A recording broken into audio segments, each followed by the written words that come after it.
Seorang ayah diduga menghilangkan nyawa anak kandungnya di Desa Sidogembul, Kecamatan Sukodadi, Kabupaten Lamongan, Jawa Timur, Jumat, 23 Januari 2026.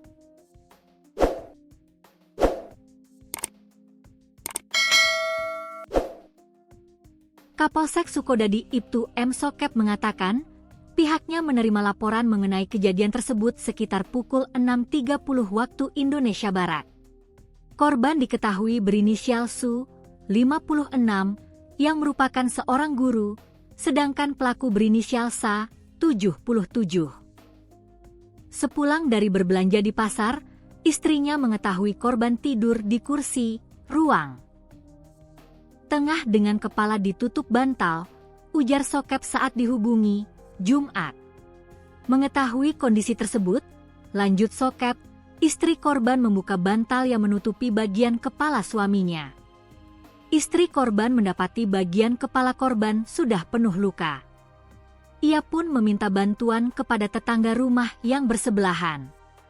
Setelah dilihat, ternyata kepala korban sudah mengalami luka akibat dihantam dengan tabung LPG 3 kg, kata Sokep. Kejadian tersebut dilaporkan kepada perangkat desa setempat yang diteruskan kepada pihak kepolisian. Tidak lama berselang, terduga pelaku diamankan petugas.